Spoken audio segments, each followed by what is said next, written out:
Hello, everyone. Today is Wednesday, October 21st. As always, I'm your host for Collectibles and Coffee, Edward Nguyen. Today, beverage of choice is just water. Today, we are going to be kind of answering the age-old question a lot of people have.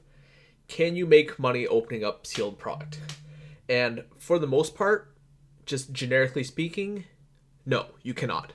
The reason people do this is that there's variance incorporated into opening up booster packs. Obviously, it's random. Sometimes you can obviously open up one booster pack and open up the chase, the mythic, the chase rare in the set, and it'll be great. Sometimes you open up a lot of crap, you don't really get anywhere. You're opening up bulk. Usually, when you're opening up a box, there's usually a spread. There's an upper limit to how much limit you can. There you go. How's it going, Wenzel? Hope you're doing well. Good to hear from you. Wenzel in chat. He owns 3-for-1 Trading. They're a big store in Europe. They're on MKM. You should definitely go check them out if you're in Europe. He posts fairly often online as well, so I would definitely check out his stuff. For the most part, for your average consumer, opening up sealed product is not a winning endeavor. It is simply too expensive. The reason stores can do so is they're ordering through their distributor at a lower price. Their cost is much lower, and they have ways to mitigate costs. Thank you, Wenzel. I appreciate you. They have ways of mitigating costs. Usually, they're able to sell for more. Usually, especially if they have it on opening day, right when the set drops. Usually shipping is lower. Usually a lot of big stores, they negotiate ways where they can bring down shipping costs by using pre-printed labels, etc. It helps bring their costs down. And realistically, the best way to answer it is by mitigating variance, by opening up a lot of sealed product, by opening up tons and tons of boxes. The bad boxes are usually balanced out by the good boxes, and it kind of works out to being what set EV should be. So today we'll kind of jump right in. Set EV is a concept that is fairly straightforward. You add up the value of the cards you can open, you divide it by the likelihood of opening the cards, and then you get, on average, how much value you'll be getting out of a box. The easiest way to do this is if I pull up a set. We'll switch to my screen share here.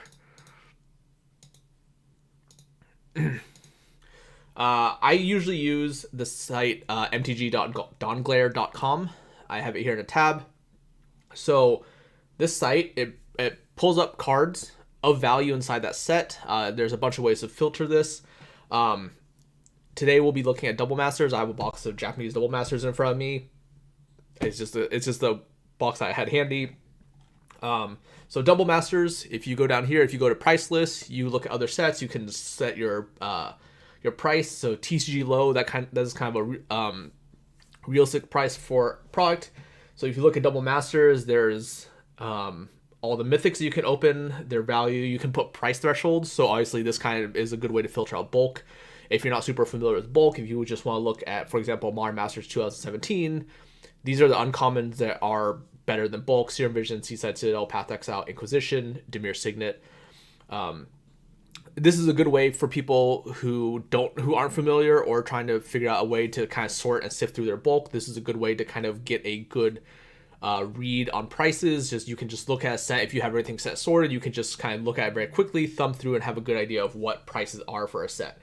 So here we can look at Double Masters. There's a fairly extensive list of mythics that are valuable. There's Double Masters rares that are valuable. And then uncommons. The uncommons are better than bulk: Mishra's Bauble, Path Exile, Manamorphose, and Lightning Greaves. Fairly straightforward. In this tab here, this is going to be set EV. I had thought I did, but if you look in the upper left hand corner here, you go under more, you click on set EV. I want other sets. Oops, set EV. Let's see here. Here we go. It's fairly straightforward. There's all the sets here. Reprint sets, Double Masters, you're looking at roughly $168 a box. You can see that prices have been trending down. Obviously, this isn't the new product anymore. More and more product hits the market. Singles have slowly decreased in price. So right now we're looking, on average, you should be expecting about $168.77 out of a box that you open. Again, this is just an average. This is a simple calculation of the value of the cards divided by the likelihood that of how likely you are to open them, and then it counts that into you multiply that by 24 boxes and 24 packs inside a box, and then the box topper, and that gets you what your value of the box is. So you can kind of look at sets. For the most part, most sets, the EV is always going to be lower than the value of the box. Sealed boxes have value because people like to draft them, people like to open them, people like to collect them. So if you look at a box of, if we just hop ahead to standard here, we look at Zendikar Rising, right? It's $47.44 for a box. Obviously, there's nowhere in the world where you can go buy a box for $47.44. That's just the value. We see that there's a huge dip. It started out in September 22nd. The expected value of the box was $85.44. The prices dropped very rapidly. Obviously, a lot of cards go down in value once there's a massive supply injection into the market. Even expeditions aren't really able to keep the price propped up.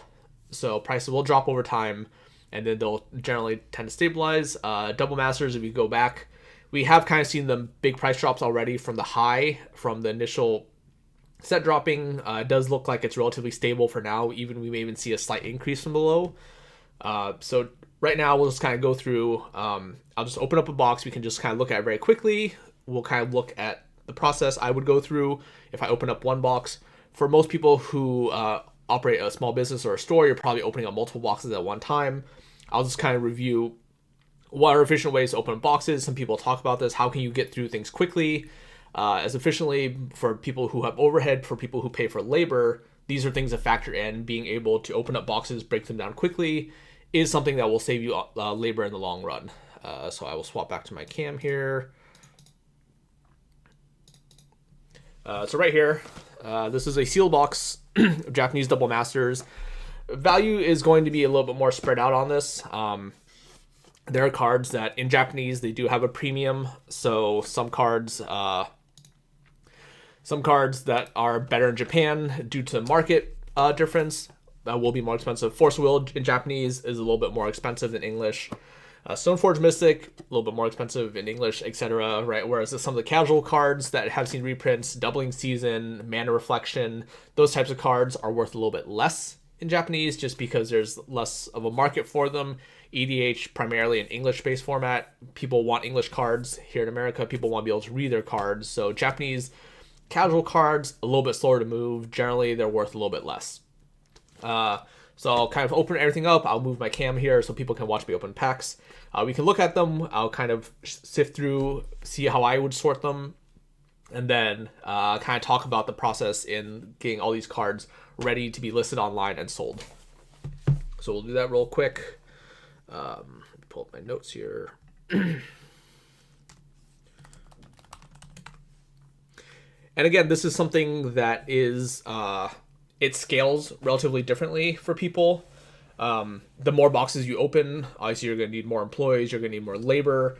But you mitigate that by, in theory, you're less likely to lose money on your operation overall, because when you balance out EV, when your good boxes are balanced out with your bad boxes, then you're less likely to take a bath on any individual box. Some boxes may still be losing money by opening them in theory, but when you balance it out, good boxes balance out bad boxes, it comes out mostly fine. So I will move my camera around right here, Double Masters box, and we will get opening.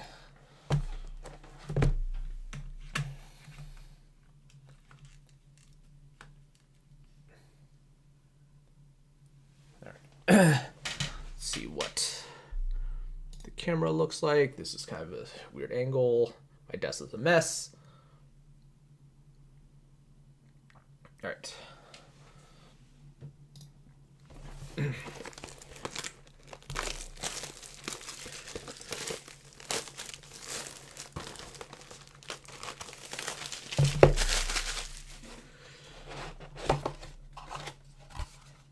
So here I have the box topper. Luckily, it's not damaged in any way. Open that up. So usually, the concept of the assembly line is something that has been established for a long time. When you're doing anything in mass, you want to go through one task to completion. I've seen different ways of people opening up product. I've opened up a lot of product in my time in New York when I was working with a game store. For the most part, the way that we opened and the way that was most efficient for us was to do one task to completion. So here, you would break it down. What you want to do is first, we would have everyone do nothing but take plastic wrap off all the boxes. Every box, you would take the plastic wrap off, throw all the plastic wrap away, get it completely set aside. You would open up all the boxes and take all the packs out. Here, I'll take the packs out. All the packs would be stacked up. The boxes would be broken down. So we take them, everything would be broken down, throw it out to recycling. It creates a much more open space. It's much cleaner. There's less stuff laying around. So by doing this, it helps avoid the issue of, okay, now people are just opening up packs. There's wrappings everywhere. There's boxes everywhere. This, by getting your workspace clean, it becomes a more efficient process. So now everyone should be on the same step. We've removed the plastic wrap from all the product. All the boxes have been taken. They're going to be broken down. I'm just going to toss this aside. I'll recycle it later. All the boxes have been broken down. All the packs you want to be opening are stacked up somewhere. All the packs, so hundreds of packs, thousands of packs, what have you, set aside. You're ready to open. Have people wash their hands. I know this is kind of weird that we're saying, but this is something that should be the norm given the state of the pandemic. Everyone wash your hands. When people are touching cards a lot, finger oils will get on cards. And then, like, when people are touching them, their hands will get greasy. You get finger oils. It gets gross. Have everyone wash their hands before touching their cards. And also by keeping your hands, washing your hands and keeping them moisturized, you're less likely to have dried and cracked hands. When you open up a lot of product, it's rough on the hands, it's rough on the fingers. By washing your hands, you kind of help prevent that from happening. This is something you want to do regularly, every like a few hours. When we were opening up product en masse, it would take us, it would take most of the group probably the better part of a day, sometimes 2 days to be opening up product. Washing your hands consistently every few hours, it gives you a chance to get up, walk around. It becomes very tedious to be opening up a lot of product. So by getting up, washing your hands, that kind of helps you avoid some of those issues. So everyone has packs. So again, the idea is you want to open everything up to completion and throw everything away and get your mess cleaned up. So here, without looking too much, so I'm not concerned about value. I'm not concerned about what's going on here. All I'm going to do is open up the packs. And doing a preliminary sorting process will help make things a little bit easier. So here, if I take my pack, I separate all the commons. The commons most likely be bulk. At the beginning, I will need some amount of commons, so I'm going to set them aside. Take the uncommons, set them aside. I have the rares here. There's 2 rares and double masters packs. Set them aside. And then you have the foils. And then you have the tokens. So if you can see my space here, this is what it looks like. And I'll just be working from here. Everyone should have the same amount. And then this way, at the end, when everyone is done opening up all the packs at the same time, everyone should have a very, very basic sort. It makes it a little bit more straightforward, and everyone will just have a pile. Everyone should have the same 5 piles of commons, uncommons, rares and mythics, foils, and tokens. By doing this, it creates less of a mess. Again, any pack that I'm opening, I'm just going to be immediately throwing away. Commons, setting them down. Uncommons here. Rares, foils, token. This is much easier, much more straightforward when people are doing this very quickly. So commons, uncommons, rares, foils, token. And the idea is to, when we're doing this, is to make it as straightforward and streamlined as possible. Tasks can further be broken down depending on how many people they're doing this. But again, keeping everyone on the same step makes things a lot easier. It makes things a lot easier for logistical purposes. Assembly line has shown that by doing the same step repeatedly to completion, you get things done much faster and much more efficiently. As opposed to trying to break up the tasks. You'll sometimes see people, I've seen some stores where you'll give people a box, someone will have a box, and then their job will be basically to sort the box all the way through. That's less efficient. because you have people that work slower and faster than others, or people that try and get ahead. Sometimes someone will be done sorting while people may still be behind. That's something you generally want to avoid. So by doing this, it makes it very, very straightforward. It's much easier for people to be on the same page. And then once someone is done, so let's say someone is done opening up all their stacks of product, they can go help someone else who is a little bit slower at opening up packs, and then helping them open up their product. That's nice. There's a Thoughtseize there. So right now, I'm not concerned about sorting any of this beyond this basic sort. I'll just thumb through, just kind of have a good idea of what I've been opening, and have an idea of what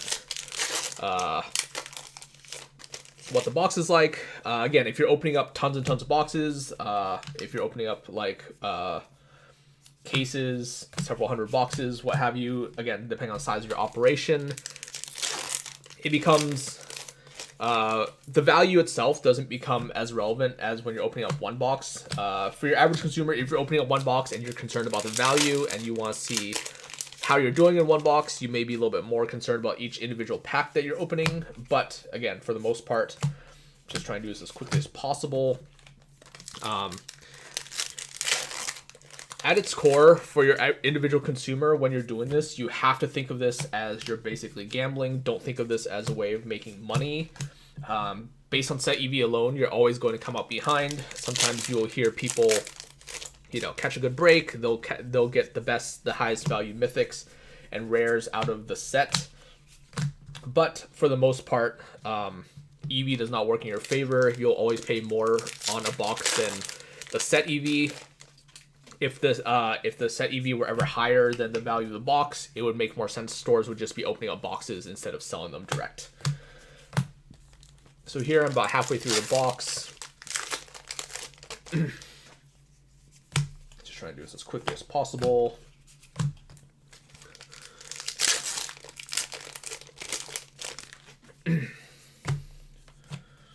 There's a chrome box.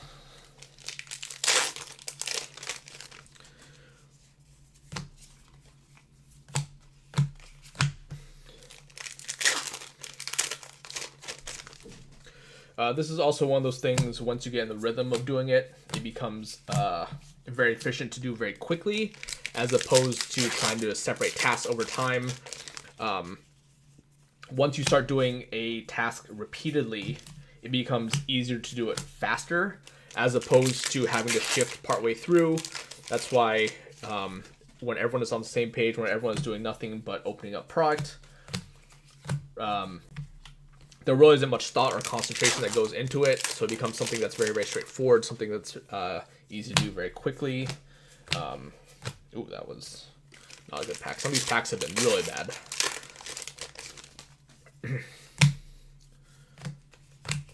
Pack was also fairly miserable. So just kind of looking at this, I'm pretty sure I'm pretty far behind in terms of set EV. This is something that would have been better to sell as a box, as often is the case. All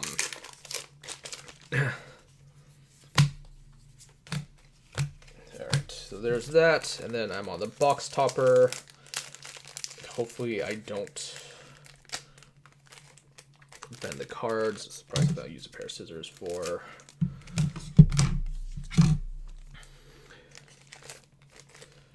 Stoneforge Mystic and Doubling Season as my box toppers. Okay, so now that all this is done, what I would do is go through and start sorting the cards. So I'm not going to sit here and sort. No one wants to watch me sort. That's not something that's terribly interesting to do. For the people who haven't done this before, or are new to this, this is a sorting tray. This is something that I definitely recommend. This is a way that you can sort cards very quickly, alphabetically. It's a little bit hard to sort all these alphabetically because these are in Japanese and I'm not entirely familiar with all the art, especially the ones that have alternate art. So this is something I would definitely recommend for people who have a lot of cards to go through. Sorting this way helps you get through things much quicker. At this point, we have stacks, like I'd mentioned. We have uncommons, commons, rares, foils, and now everyone's done this. Everyone has stacks in front of them. Now you can consolidate. You can put all the commons together. You can put all the uncommons together. You can put all the rares together. You can put all the foils together and all the tokens together. That way, you can break it down so it's a little bit easier to sort. So there's a smaller subset of rares here. So people who are sorting rares will have a much more straightforward time because they only have rares to go through. People of uncommons to sort will have a much more straightforward time because they only have uncommons to go through, etc. So you compile them, right? So you obviously have a very, very large stack of commons. These are something that I'll do at the end, mainly because we know that looking at MTG Dawnglare, there aren't really commons in this set that are going to be worth money. So I'm not super concerned about these right now. If you're a store, you want to stock these. If you want to make common, uncommon sets, these are something that sell reasonably well online towards the beginning of a set life. You can do that if you want to break them down. That is a later project. So because in the interest of time, in the interest of saving labor, that's not something I would concern myself with right now. If I'm a small operation, maybe I only have a few people, and maybe I'm only opening up 1 or 2 cases. There's not a lot here, so I'm going to set this aside, and I'm not going to think about it. All these are just going to be set aside commons. I'm basically going to deal with it at a later time. I'm going to thumb through, look at uncommons. For the most part, your uncommons do kind of fall into a bulk as well. We can see here that there is not a lot of anything interesting here. There's the Throne of Geth, so cranial plating, Pongify. There's a Fatal Push. So nothing. There's a Path to Exile. There's Lightning Greaves. Another Pongify. 1 Bauble. 1 Manamorphose. And really, that's about it. So realistically, looking at uncommons, we're looking at sub $10 at uncommons here. For some of the better ones, for the Path to Exile, etc. Most of these cards just not too terribly interesting. So those will eventually need to be sorted. Everything here at some point will be sorted. So just setting them aside and just thinking about them, common, lowest priority. In the interest of being able to get your money back, being able to recoup your money, you want to prioritize things that will sell quickly. So usually rares will be sorted first. We'll go through, because the rares are generally the most valuable. We can go through, we want to sort these, we want to get these listed, graded, listed, and put online so we can start selling them right away. So we'll look at that. Going through here, we have Blood Moon that's valuable, Hammer. I'm looking at things that are generally like probably above $5. Wow, the printing on these cards is really, really dark. This is really unexpected. Here's Stoneforge Mix, Sunken Ruins, Chromox,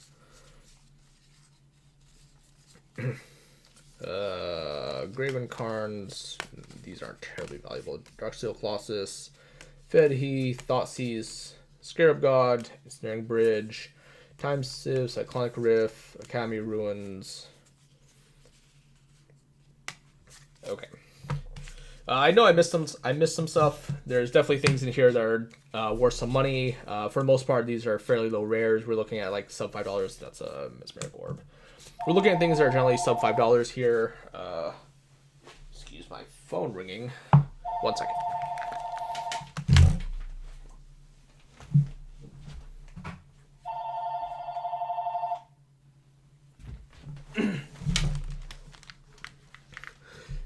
So for the most part, again, all this will be sorted out. All this will be listed. Rares are things that you generally always want to list. Maybe you have a bulk bin. You can separate them by price. So looking at these rares, this is there's a box of 24 times 2 rares per pack. So 48 total of those. 1, 2, 3, 4, 5, 6, 7, 8, 9, 10, 11, 12, 13, 14, 15, 16, 17, 18. Realistically, Time Sieve isn't worth anything. So 17 of those are something that are worth a decent amount of money. If we go through, we can start pricing these things. I'm going to thumb through 4 rares to see if I opened up anything of substantial value.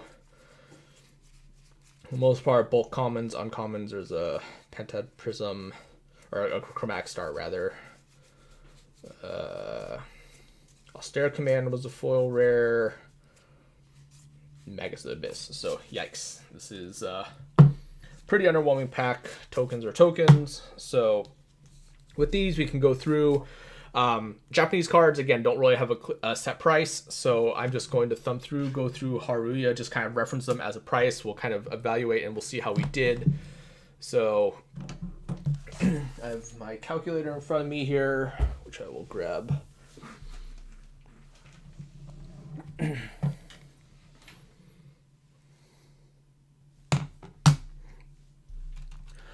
So usually Haruya is kind of the reference point. This is what people use for Japanese cards. This is just kind of the go-to.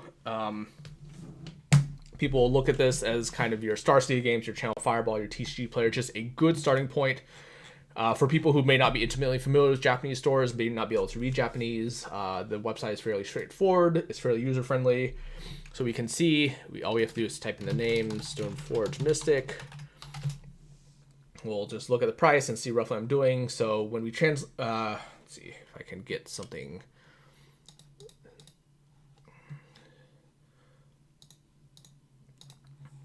So looking at Haruya, Alternate Art Stoneforge Mystic, we're looking at 7,500 yen, so roughly, let's say, $70 on this Stoneforge Mystic. Doubling season, I'm just gonna try to do this as quickly as possible. Like $30. The other thing is Mesmeric Orb.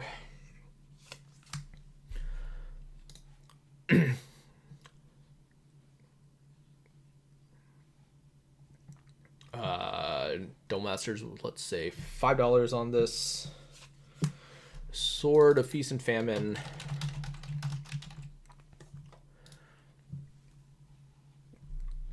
For one who's never seen this before, this is the tedious part. This is why working in a game store, not particularly glamorous. This is not an easy job.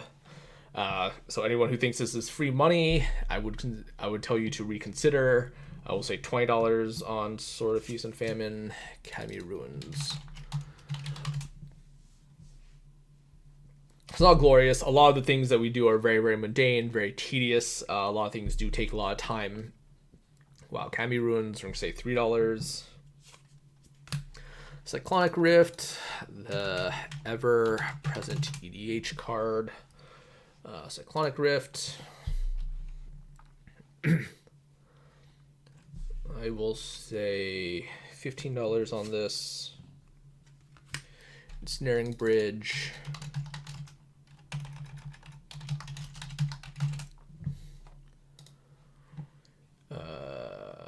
Double Masters, we'll say 40. The Scarab God.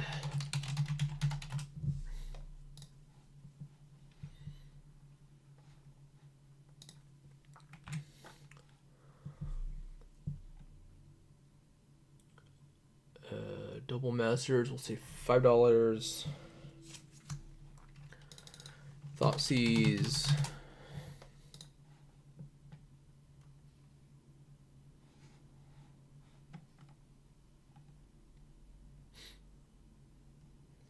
Double Masters, we'll say $22 on the Japanese one. Fetid Heath. So the price that I'm kind of basing off here is I'm looking at Haruya, I'm converting it to US dollar, and then I'm basically rounding down a little bit. Again, some cards should be worth a little bit more. Thoughtseize I can realistically probably add a few dollars because it is a more tournament playable card. It's more likely that people seek out that card in Japanese, but for the most part, I'm just kind of using a rough price as an exact price. Fetid Heath, $2. Blight Steel Colossus. Blight Steel Colossus, $10. Wow, that card is cheap in Japanese. Rugged Prairie, I imagine this probably falls in about the $2 to sub $2 range. Probably not even worth pulling out. Say $2 on this. Firelit Thicket.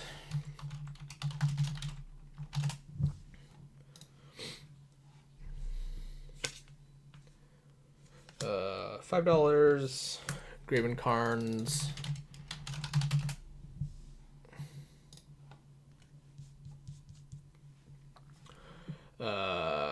Graven Carns, $2. Chromox.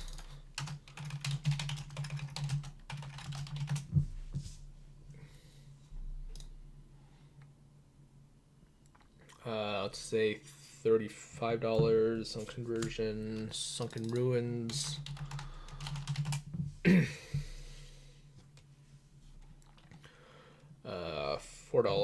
those. Stoneforge Mystic.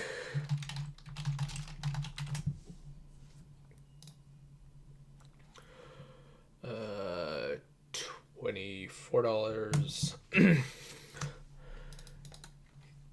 Hammer of Nizan. $2. And Blood Moon.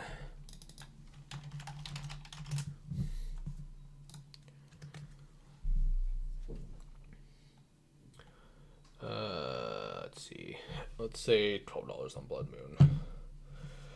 So the stack of rares roughly comes out to about $308. We have some rares remaining in here. Most of these kind of in the bulk rare range or like sub $1. There's obviously some value out of those. We add in about, like, let's say $10 for uncommons for some of the better ones, Path to Exile, Fatal Push, etc. We're at $318. We can basically assume nothing of substantial value out of the commons. Foils, nothing of real value there as well. Just the foil Austere Command. I guess I can take a look at that one, see what it's worth. Austere Command in full Japanese. It's like $4. So if we add $4 to that, right, we're at $322. So at this point, $322 is our expected retail price on everything. Slightly better than the value of the box. The box I paid roughly about, I think, a little less than $300 since I had someone buy it for me from Japan, then ship it to me independently. So $322 of value, give or take. So I'm up roughly about $40 on the cost of the box. The sell price on the box is usually about $350. So technically, I have already lost a bit of money just by opening up the box itself. If I had just sold it for $350, let someone else handle it, let someone else have a good time with it, that would have already saved me a bunch of money. So I'm technically down a little bit from that, from just selling a sealed box. But for the sake of science, if we were to sell all these, we piece all these out. Shipping, when we factor in shipping, I imagine that a lot of these are going to go out to different people, right? So if we factor in shipping for 1, 2, 3, 4, 5, 6, 7, 8, 9, 10, 11, 12, 13, 14, 15, 16, 17, 18, 19. So let's say it's just kind of average across the board. $1 for shipping, right? We're down $19, so we're just under $200 on the stuff that we sell here. It's a real rough number. So $303. This video has been going on for about 30 minutes, just roughly 30 minutes to get all this sorting. I haven't actually listed anything yet. I haven't priced stuff out to make it available to be sold yet. So labor costs probably about another half hour of my time. So probably total for an hour to get all this listed and sold. And I have to deal with people who want to buy the stuff. So an hour plus of time. And I'm basically netting the same amount of money that I would have made if I had just listed as what it cost me. So I'm already down money from not selling it. This is definitely better than the box EV. I would definitely say this is above average for a box. And remember, if we look at the Dawn Glare price EV on the box, we are looking at, what was it, $168. So this was definitely a good box. This is definitely well above average for a box. My mythics, not particularly good. The 4 mythics: Ensnaring Bridge, Sword of Feast and Famine, Darksteel Colossus, Chrome Mox. So no Force of Will. No Force of Will in there. The box toppers, reasonable box toppers. These are some of the better ones that you can get.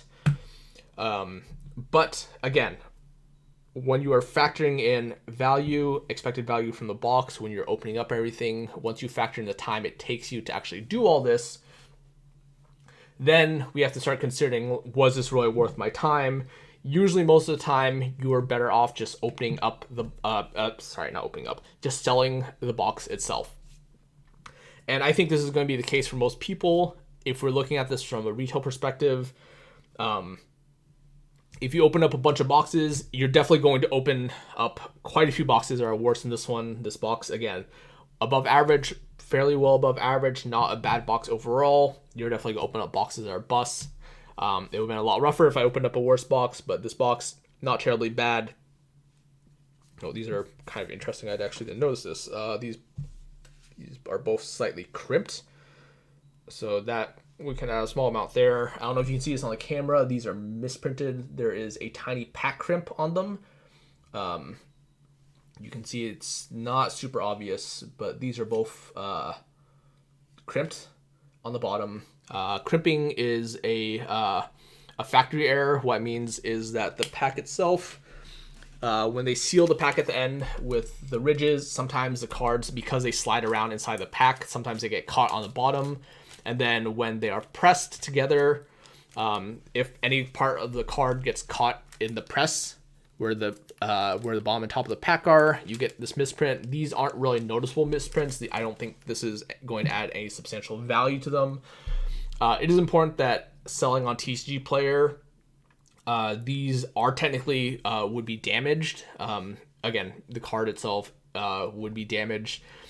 You can add a picture. You can add something to. You can add some sort of qualifier to deal with this, to let people know that, hey, this is misprinted. The card's not actually damage in the traditional sense, right? It's damage out of the pack via the crimping. So TCG Player doesn't really have a way for you to express that, other than you have to list it as damaged, and then you can have a picture. You can put a note in there that says this is a factory crimp or whatever, what have you, misprinted. For the most part, for cards like these, I would deal with them directly on a Facebook group. There's a Facebook group that deals in misprints, rarities, oddities, etc. That's kind of the easiest way to deal with them. I have a growing box of these things, of cards that are miscut, misprinted, printing defect, what have you. Usually all the cards kind of get tossed in a box until I want to deal with them at a later time. It's kind of hard to just sell them out of the blue. Mainly you have to find someone that likes crimps, that is in the crimp, that is in the market, for example, for a crimped full art Stoneforge Mystic, or a crimped doubling season that's in Japanese. So the market is really a little bit smaller. Someone has to want these. So for the most part, I wait. I throw them in a box. I deal with them all at once. Just as a time saver, I just put them up for auction or whatever and let the misprint group go crazy with them. Whatever I get on them, just kind of happy, mainly because they're such a pain to deal with. So we have that done in front of us. This will be by project a little bit later in the afternoon. For the most part, this is just an example for people to see that I would not encourage anyone to go out and do this. This is not something that is going to be profitable. If you're looking at this and you had paid full retail on the box, for example, if I sold this to someone and they paid $350 on the box, for example, you're definitely getting much less value than if you had just opened up, or if you had just gone out and bought these singles yourself.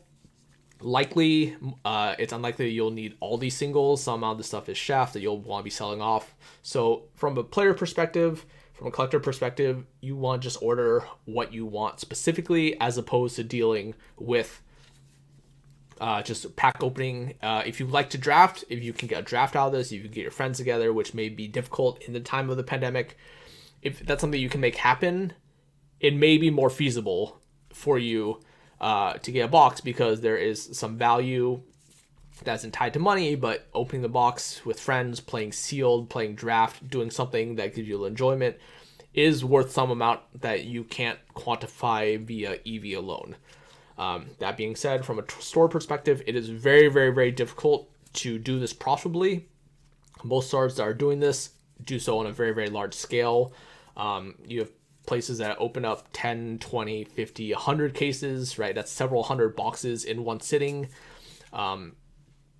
At the end of the day, what that means for them is they're basically getting the same number of mythics across the board. When you open up that much product, you're basically going to open up the same number of all the mythics. So even if you open up a bunch of the worst mythic in the set, your bulk mythic, what have you, you're going to balance it out with you're opening up the same amount of the best mythic.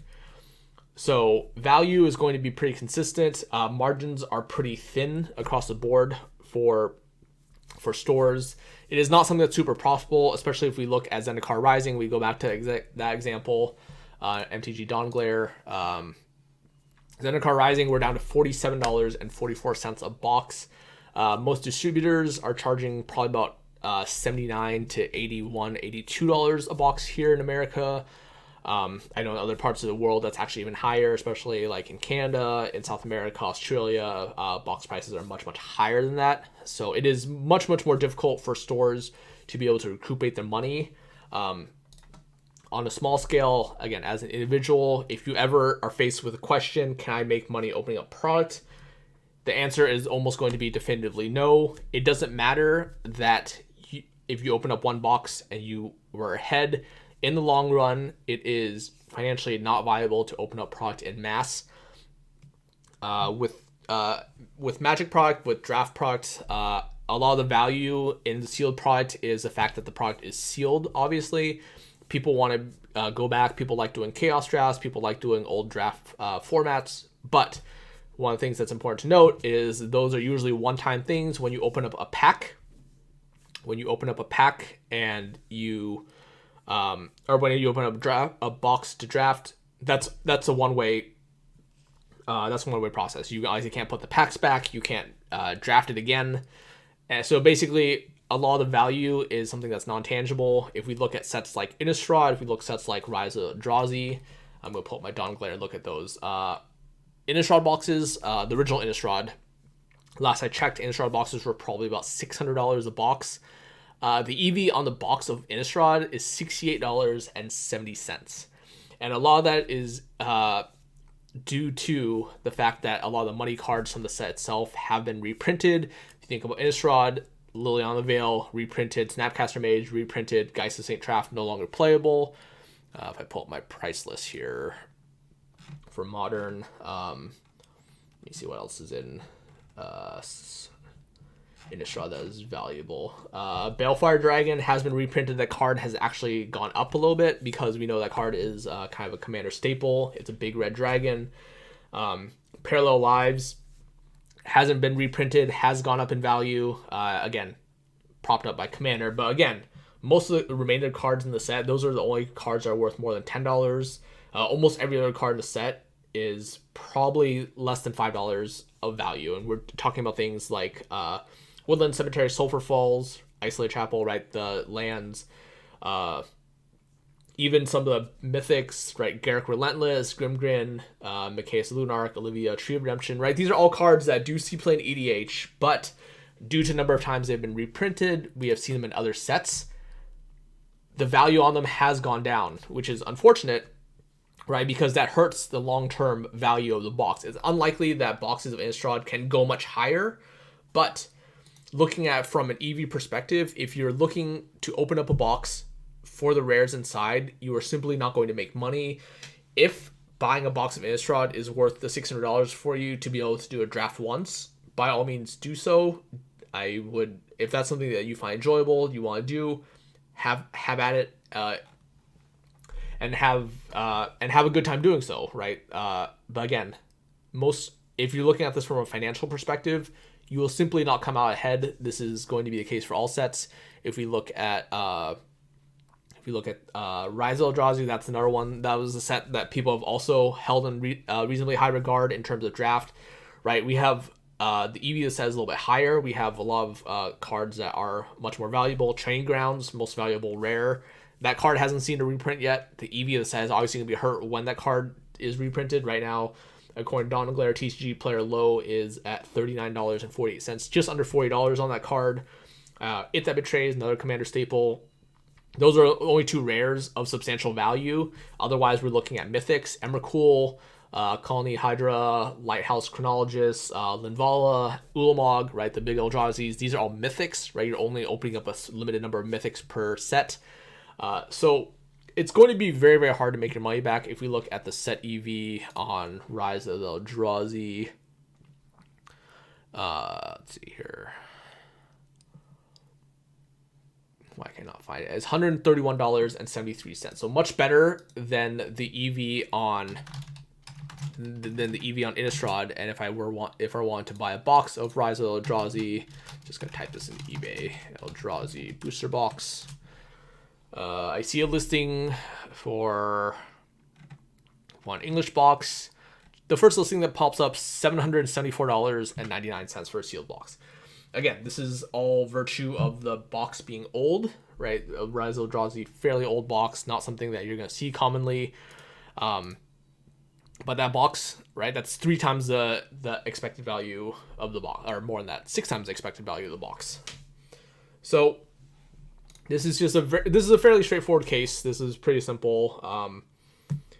If you're looking to make money opening up a box, don't do so. It's not worth the time. It's not worth the effort. Once you go through selling everything, once you go through dealing with all the fees, the labor, shipping costs, you're going to come out behind. If you're opening up cards for your collection, if you want to have the nostalgia, if you want to be there to say, hey, I opened up a box of Innistrad, Rise of Eldrazi, some of these old sets, what have you, by all means do so. Just remember, it's not something that's financially sustainable. You're basically losing money by doing this. And this is something I can't stress enough for people. Even if you find a way to get boxes at lower price, statistically, you're not favored to make money. You have to be in a position of power to get that money back. Stores, again, are able to do this. They open up product at the beginning, and they're able to turn it over very quickly. And usually those stores are able to get money out of commons, uncommons by charging quarters, 50 cents, dollars on the various commons or uncommons that they can pull out that people do buy in store.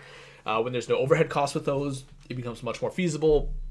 But for the stores that are doing this, for the most part, unless they're opening up towards the beginning of the life of the set, not really worth the time to do so. When you look at sealed product overall, most of them have become reasonably stable in value. As a long-term prospect for holding on to sealed product, this is not something that I would highly recommend for Magic. Most boxes have become relatively stable over time. If they do creep up, it creeps up very, very slowly. And that in part is due to, with the way Magic has been reprinting product, with cards being reprinted, with singles being reprinted, the value on them for the most part goes down over time. A lot of cards are recovering, are unable to recover from their all-time highs. Liliana Veil, we go back to the example. If we look on MTG stocks, there's a point when Liliana Veil was pushing $70 on a buy list at an event. The card was much higher than that at various times in its life. There was times when it's exceeding over $100. And then since the UMA reprint with Liliana Veil, it has basically done nothing but steadily trend downwards.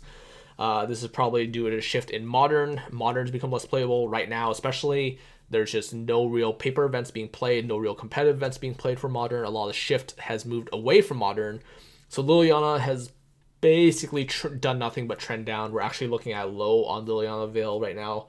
If I look at MTG stocks, right, we're looking at, this is probably about as low as the card's been since about 2015. With the card kind of peaking in price around 2018, kind of in the early parts of 2018.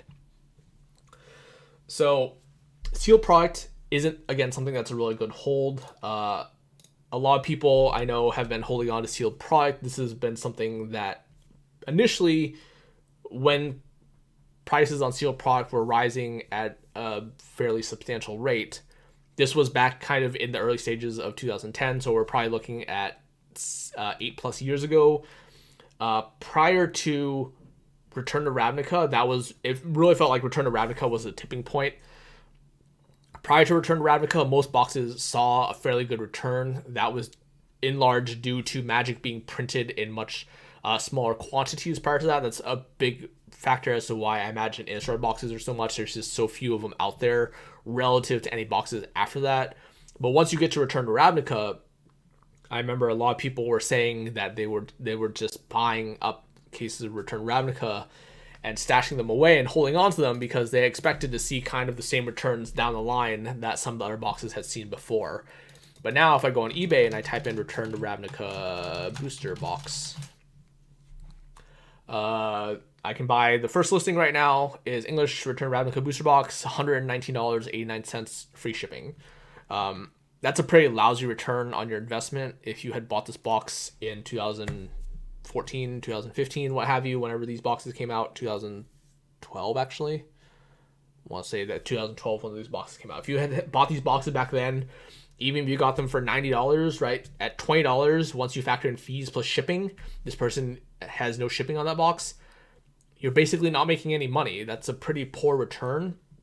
on your investment. And for the most part, Return to Ravnica is on par with everything else and that's been reprinted since the era. If we look, if I go back to MTG Dawnglare here, Return to Ravnica, expected value $53.24. Gatecrash, $54.78. Dragon's Maze with Shocklands whopping $8.21. That set is particularly abysmal. Theros is $39. Born of the Gods $21. Journey to Nyx $35. Khans of Tarkir has fetch lands in it, $64.12. Fate Reforged with fetches $26.30. Dragon's Tarkir $35. Battle for Zendikar was kind of the beginning of the era where expeditions were in the set, so those boxes have seen a decent rise. Battle for Zendikar, Oath of Gatewatch are fairly valuable. Same with Kaladesh and Aether Vault, even though the value is primarily inside the invocations, inventions, expeditions, etc. The value is pretty low, but the boxes have appreciated because people still want to be able to have the idea that they can open up a masterpiece inside. We have seen masterpieces rise pretty substantially in value. In recent history, a lot of people are going back, buying up inventions, invocations, expeditions, kind of the original iteration of masterpieces prior to box toppers existing, prior to all these kind of different premium product, extended arts, whatever, that have come with collector boosters. So those have done well, but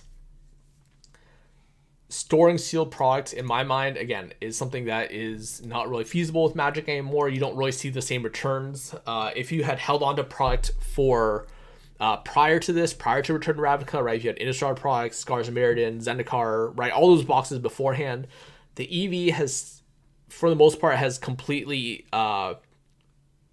been stable. Again, a lot of these sets have kind of been hurt by reprints when you have kind of the premium boxes. There are some exceptions to this. When you start getting into pretty old boxes, they become much more valuable and prices do increase at a more steady rate simply due to how rare they are. But at that point, we're talking boxes like Urza's, Onslaught, right? Tempest Block, Mirage Block, right? We're kind of in the era where reserve list is a thing. There's a bit more confidence in those boxes because the reserve list kind of insulates the more valuable cards from being reprinted. As such, the EV on the set is unlikely to go down over time. So those will do a little bit better, right? Stronghold, the EV largely propped up by Mox Diamond. So those boxes will do well, but we're looking at boxes that are substantially older than kind of modern era boxes. Anything printed after Mirrodin is something I would consider modern era. And for the most part, those boxes haven't really seen any substantial increases in prices. So anyone holding on to them, you're really holding on to for nostalgia value. But in terms of being a long-term investment, it's not really something that I would do. Most boxes, I think, in my mind, from what I've done in the past, is whenever boxes kind of see a initial surge in price is usually when I get out of them. Battle Bond was one of the things, Conspiracy, Take the Crown, and Original Conspiracy. These were all kind of unique sets that when we had seen them initially jump in value, that was kind of my cue to get out when they were at the point when they had increased in value due to them going out of print. There being kind of an increase in demand initially. That was, again, my cue to get out. I was happy to sell them off for much more than what I had bought them for. But since then, they've been pretty stable in price. If we look, if I type in Battle Bond booster box, we're fairly stable at about $190. This has been the price for quite some time now since the jump. I don't really see much room for it to grow. If we look at things like some of the more valuable cards, the lands, right, the Morphic Pool, Sea of Cloud cycle, we now have expeditions for those, so that kind of takes away from demand from the set. The expeditions are fairly cheap. I think that it may be a good time to get into expeditions if you haven't done so already. Seeing how a lot of those are actually the same price as the initial card itself. If I type in Morphic Pool on TCG Player, I can see that a Zendikar Rising Expedition is actually a little bit cheaper than the Battle Bond variant. I can buy the cheapest copy first listing, $15.45, 75 cents shipping, so just under $16.50 For the Expedition, if I look at the Battle Bond, the cheapest I can buy is $16.49. So they're basically the same price. I think it's a little bit easier to get into Expeditions right now, but this is just indicative that with more reprintings of these cards, right? Once we see another Morphic pool in the future, it's only going to hurt the value on Morphic pool, and as such, it's only going to hurt the value of Battle Bond in the future because there's just no room for it to go. One, the price on the box becomes worse and worse. If I switch over to EV on a box of Battle Bond, $115.09. If I look at the price list in terms of cards are of substantial value inside Battle Bond, Archfiend Despair, Bramble Sovereign, Doubling Season, kind of the big ones. Land Tax, Michael Lattice, Nagila, all more than $10. Rares, we kind of have the lands that pick that up, right? The Cycle, Bountiful Promenade, Diebox Edict, good casual card. Morphic Pool, Sea of Clouds, Seaborn Muse is up there, Spellseeker's up there, Spire Garden. So these cards are all reasonably valuable, but once these get reprinted more and more as time goes on, these cards may slowly increase. But at some point in the future, we're going to see a reprint for Diabolic Intent. We've already seen a reprint for Doubling Season. Right, once more of these cards do get reprinted, that is basically going to put a very, very hard cap on how expensive Battle Bond boxes can be. There's simply too many of these boxes in the modern era post Return to Ravnica for these boxes to really kind of get up to a point of beyond $500 to $600. And even so, when we look at some of the bigger boxes back then, when we think about a set like Modern Masters, for a while people were thinking Modern Masters would be a good buy. Modern Masters have stayed basically completely stable. You can basically buy them at $450, which is the same price that you've been able to buy them for probably the past 3 to 4 years. It had initially gone up, and then it kind of retracted as, again, more of the cards in Modern Masters have been reprinted over time. So the novelty in Modern Masters in buying this box is getting a group of people together, busting open the pack, and drafting. And once you do that, you're kind of left with a bunch of cards that have kind of gone down in value due to how often they reprinted, right? Tarmogoyf was once the most expensive rare in the set. When Modern Masters came out, Tarmogoyf was about $100, a little bit more than that for just the rare alone. Right now, Tarmogoyf is hovering around $35 to $40. So most of the value really not there. Today, I hope this was kind of a good example. I use real life examples. I use examples just looking at various sets. Just to give you an idea that opening up sealed product is not a sustainable endeavor. If you find enjoyment in doing so, if you're okay putting this money and just getting enjoyment out of opening up this product, more power to you. I encourage you to do so. This is your hobby. People find enjoyment out of these things, but objectively, you do not make money opening up sealed product. It doesn't matter if you get lucky. In the long run, if you're opening up sealed product, it will not be a profitable venture for stores that do this. I think this is something that is slowly going to be phased out over time. A lot of stores have already opened up less and less product as time goes on in talking to a lot of store owners because it's simply not sustainable. The amount of labor that's required to open up product in mass in order to mitigate EV, in order to kind of balance out the highs and the lows, it's very labor intensive. When you're talking about opening up more product than what I'm already opening, it becomes a very, very large feat. We're getting to the point where, imagine this is the amount of product I have in front of me here, right? This took me about 20 minutes to open. I haven't sorted anything. I haven't listed anything. But now if we're talking about opening up 10 boxes, 20 boxes, 60 boxes, right? Then those are relatively small numbers, right? 60 boxes, that's only 10 cases. There are definitely stores out there that open up hundreds of boxes, per big release, per set cycle. And the amount of labor that goes into it usually makes it so that it becomes very, very difficult to be able to recuperate your costs, be able to recuperate your money from set opening. So I hope this kind of puts this question to rest. Can you make money opening product? Realistically, the answer is no. And I think that is something that you should be cognizant of for sealed product in terms of investing in sealed product long term. I think we're kind of at the era where too many people are trying to do this, too many people are trying to catch on, too many people are holding on to sealed product and thinking that they can put it away, stock it long term, and they'll make money on it.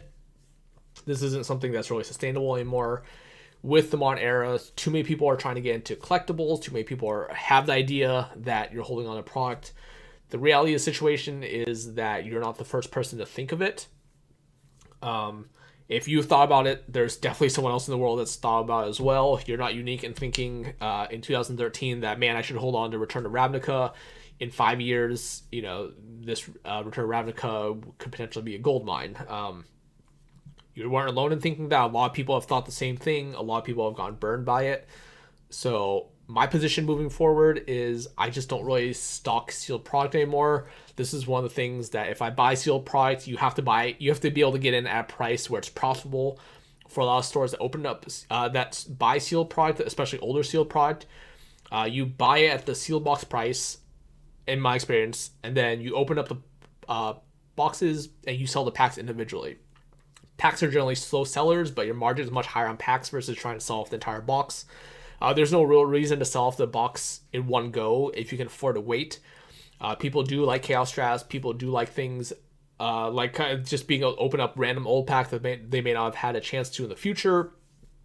So in my experience, you sell them slowly, but it is a way to get the most return out of your product. It's going to see a better return than just trying to sell off the box in one go to someone else. But again, for the most part, sealed product, it takes up a lot of space. It's really bulky. It makes it very difficult to store in large quantities. You have to deal with condition issues, keeping your boxes in nice condition if you do want to resell them. So for the most part, for people who do invest, it's not really something I can recommend. Doing so, opening product, again, not really something I recommend. Once you kind of get past the novelty of opening up booster packs, once you've opened up enough booster packs and you see enough bulk rares come out of them, you generally have a good idea that opening up booster packs is really not something that can be done profitably. So with that, that's a wrap on today's episode. Thank you all for listening. As always, you can find me on Twitter at edwin13. You can find the social media sites for Vermilion on the right. Wherever you're in the world, stay safe. Thanks for listening, and we'll be back here tomorrow with more. Thanks again.